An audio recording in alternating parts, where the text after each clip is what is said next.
Hello, everyone, and welcome to the Dreams Unlimited Travel Podcast. My name is John Magi, and I'll be your host.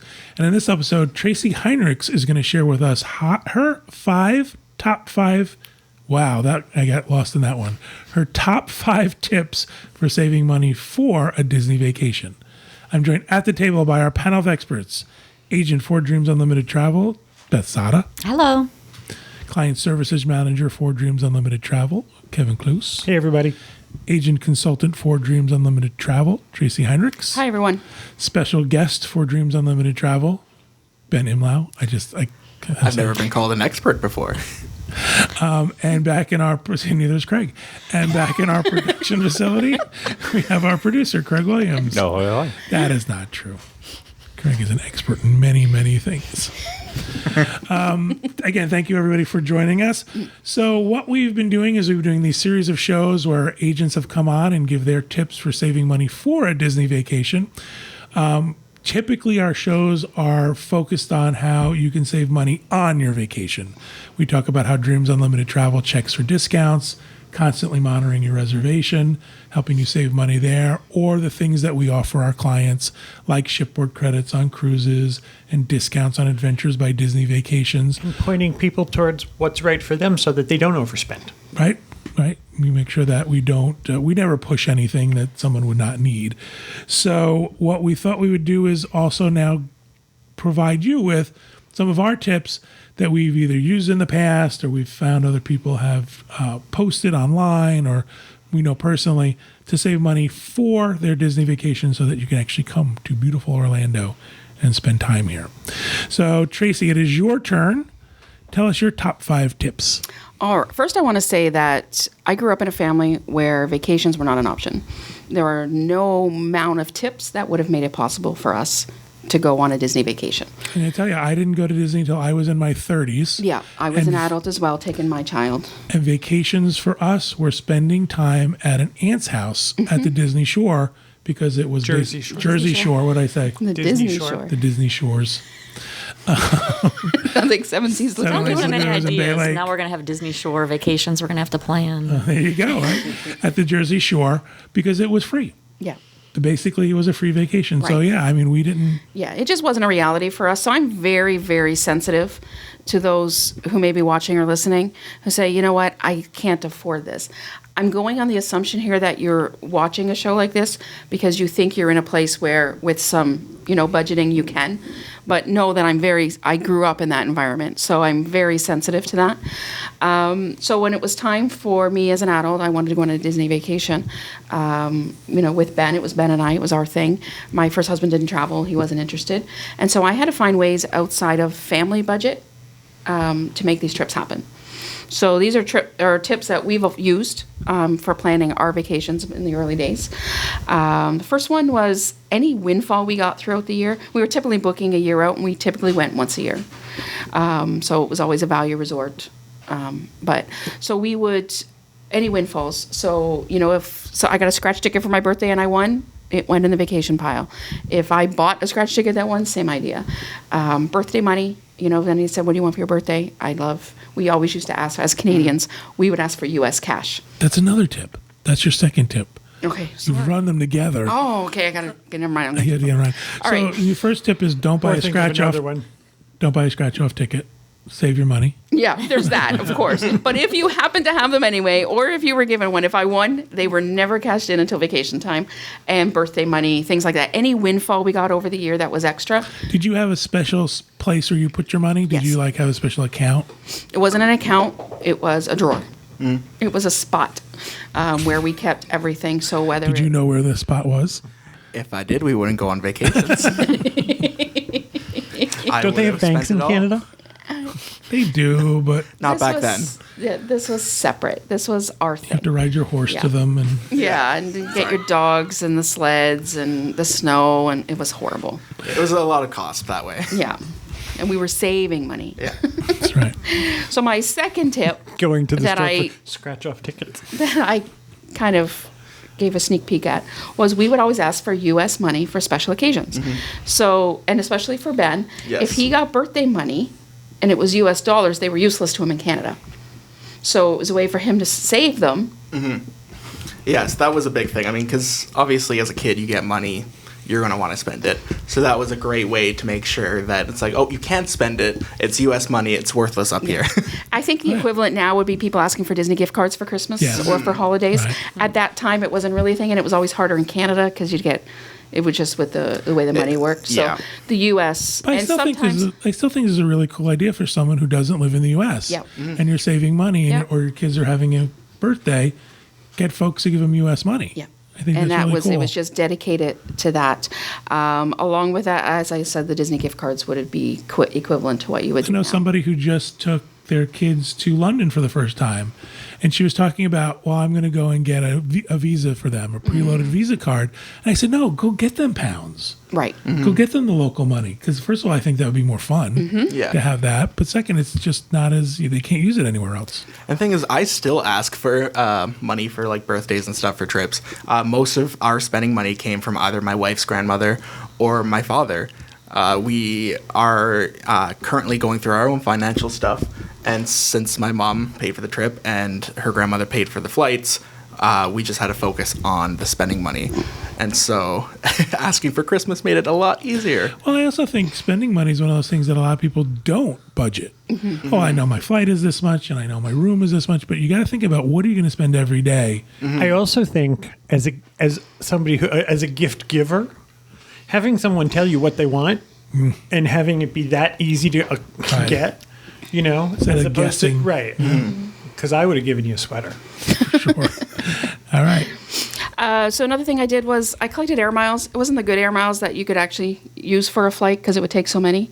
But I collected air miles, and you could exchange them for, like, you could order home goods with these air miles, or maybe you could buy like movie passes, and I would use those as gifts to give to other people, or if there was something we needed in the family, and then I would take the cash equivalent, and that would go to the vacation fund. That's one of those things I think is important in a lot of these that we give, is that it's great to save that money, but you got to have a way of funneling it to your vacation. Yeah. You can't just say, oh, look, I saved $30 this month. Right.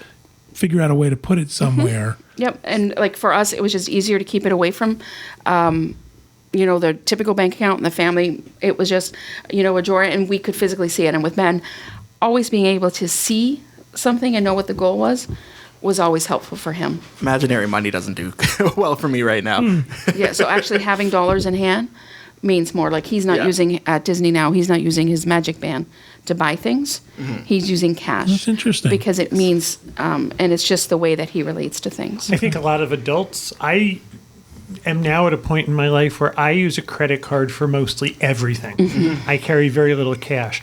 And the reason I do that is because I get like a dollar for dollar thing with my bank credit card, and I can turn those bank points into cash. Right. But the other thing is, I find that I am able to budget myself if I can see what I'm spending. Yes. If I have, Somebody's buzzing. it's not me. Last one. Is it you? I find that if I have cash in my pocket, I'm much less discriminating with my cash. Yeah. And you break $100 bill, and tomorrow you think, well, what did I spend $100 on? But it's gone. So Yeah. with my credit card, it allows me to track more of what I'm spending. And we actually had a little piggy bank, and I still have it at home. And it was said vacation fund on it, and so we would, Oh, that's cool. we would put stuff in there, and Any incentive you have to make it yeah. fun to save, to Exactly. put that money aside. And it would start as soon as we got home, saving for the next one. So we didn't spend everything. Oh, that's cool. That's a good We idea had a too. change jar for a while. And on more than one occasion, that's helped pay for our trip. Yep. Or our tickets or something Yeah. that we decided was Yeah, going for. I would use bills, and all the change would go aside, just things like that. So what I would do is I would calculate the total that I needed for the trip, and I would divide it by the number of weeks I had before we left. Yes, I do this too. Yeah, so I knew every week how much money I needed, and so if I wasn't able with other ways to save that, then maybe, if we were going to go to a movie, we'd rent a movie instead, and that extra money would go aside. So I always knew each week I have to find a way to save this amount. So sometimes I got creative with it. We're making sure like Tuesdays were like cheap movie night. So if we did Right. want to go to the movies, we're making sure that we always waited till Tuesdays. And, sometimes it was, renting a video game instead of buying one or, so different things like that. So how did you a lot come more. up with your total amount you needed? Was it Because it was just by budgeting. So I would estimate, this is what everything's going to cost us. We always traveled, usually in January. Has always been the lowest, and I think it's a little bit different now. But then there were significant savings to traveling in January. Absolutely, yeah. So it was always a value resort. It was always January. There were often Canadian ticket deals for the first quarter of the year. So we would know that we would take advantage of those. And so I would know ahead of time a rough idea of what we needed, including spending money. The week that we were traveling, the grocery money for us that week would be included in our food budget for the trip. Did you have a set amount? Did you think like, Yeah. well, $20 a day is going to cover my? Whatever it was, like I don't remember what it was back then, but it was pretty restricting compared to what it would be now. But we kind of would estimate what food would cost us for the two of us. It was also just the two of us. And then Ben would budget his spending money. So anything that he had gotten was his spending money, and we would divide that by the number of days. So if he had $140 for the week, every day he got an envelope with $20 in it. It's interesting. I was going to mention that because Kevin talks about a trip he took where you put money in an envelope for each day. I did. I was just out of high school, and I was never good about. I'm still not really good at budgeting, but I was going to the Jersey Shore, and I knew I was going to want to eat on day 7. Right. Yep. Otherwise, 1 through 6 is all spent the Right. first day. And that was the same thing. So I had an envelope for each day with cash in it. We weren't relying on, credit cards or things like that, or I'll pay this when I get home. It was the cash we had on hand. So I would have an envelope for each day. This is the day's money that I think we need. If we didn't need it by the end, we would decide. Sometimes we'd splurge at the end, and sometimes it was just, this is a head start for next time. How old were you when you had the sort of division of money to spend every day? Do you know? Oh, you would remember better than I. I have a terrible memory. I think, our first trip, he was 3. And it would have been right from the time he was 3. We've gone at least once a year since, except for the few years where he didn't want to. 'Cause You he weren't got giving a 3-year-old weird. money, though. No, but I had the $20. So then we would discuss. So I would say probably 4 or 5. And then lots of times it was me holding it, but he knew he had it. It was his marked envelope. And then it was like, it's very easy to say, well, this is it. Do you want to spend it on that? Because that's it for the day, as opposed to tomorrow. So, I found him, and then he would sometimes think, and he was like, so if I save this one for tomorrow, then can I buy this? And it would kind of, If I don't find something better. Yep. Was there any Yeah. did you ever think, well, how come I don't have more? Did you ever in your head say, well, there's 20, why don't I just have more? Beth would think it was because he wasn't working hard enough. Yeah, me too. I don't know. I wasn't in the mines or something. Whatever Canada does. See, it's not just me. Because I see this conversation at Disney now with kids where the parents say to them, you have $5, do you want to spend it now or later? And sometimes the kid goes both. I want to spend it now and later. That was me. Yeah.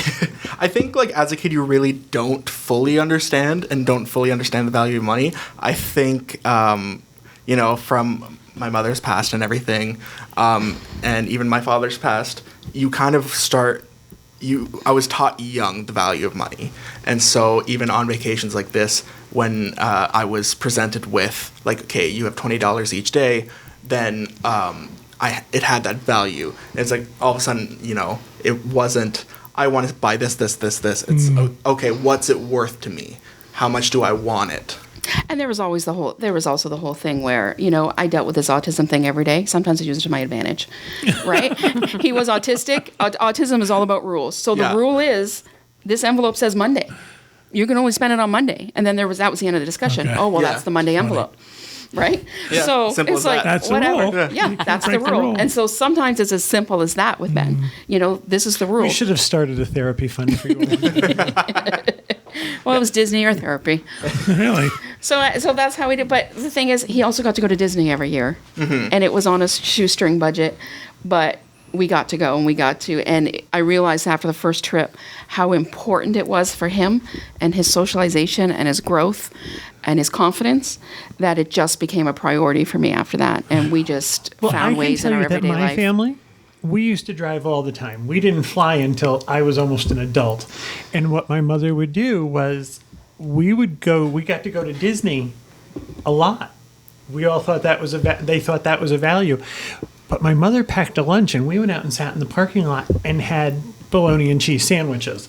So, I mean, we economized in different ways, you know? You did what you had to do. Right. To get back to Disney. I can remember going out and sitting in the parking lot and having, that's where the soda and the lunch was, and we would have lunch and then go back into the parks because the food in the parks, even then, was too expensive. So there are ways that, Yep. We had to lots of things economize. we did during the trip as well to do. So share with us your fifth and final tip. So the last tip was prior to the trip at some point, and I would usually try to do it during sales. In Canada, we have Boxing Day. So, it's kind of like our Black Friday, the day after Christmas, everything's on sale. I would don't trample people. I would go to the Disney You're way too store. polite for that. Yeah. I would go to the Disney store and I'd stock up on sale T-shirts. Sometimes you get some spinny things or some Disney type of things that would go away and then would be pulled out during the trip. So when he wanted, the expensive things that were happening, I had something to pull out to offer him. He still got to wear a Disney T-shirt every day. I just didn't buy it in the parks. Was that sort of part of the daily budgeting? You say, well, now I've got, because we brought this stuff. No, because I wouldn't have calculated it in the budget. Okay. Yeah. there are still people, I read about people, they sell all that glow stuff. There are people who go to the dollar store and buy bunches and bunches of those, and during a parade become the most popular people on the curb because they bring dollar store glow sticks for everybody. And like rain ponchos and, there's Right. things that you could get. And you could get, we even had Mickey rain ponchos that we picked up at the dollar store. So the budget for the week was more about making sure Ben had his spending money. It was about our food. At that time, we had a budget for things for transportation from the airport and things like that. We didn't drive because it was just the two of us. And it was about, I brought a towel home, a beach towel. That was my thing. So I loved having a shower, a month after the trip and having my Disney towel, a set of salt and pepper shakers for the week. So I had a very small part of the budget was for things that, we would bring home. But they were very, very simple trips. Yeah. But Do what you gotta do. But I yeah. have a question to ask you. Are they the best memories you have? Absolutely. Oh, yeah. Oh, yeah, The best trips absolutely. ever. Wouldn't Yep. have had it any other way. Yeah. Tracy, thank you so much for coming up with your tips. I want to remind folks who are listening, if you have tips that we haven't mentioned, please send them to me, john@dreamsunlimitedtravel.com, and maybe we'll do a listener viewer segment for tips for saving money for your Disney vacation. Thank you guys for being here, participating in the conversation. Thank you everybody home for listening and watching. We hope you have a great week, and we hope you have a great vacation.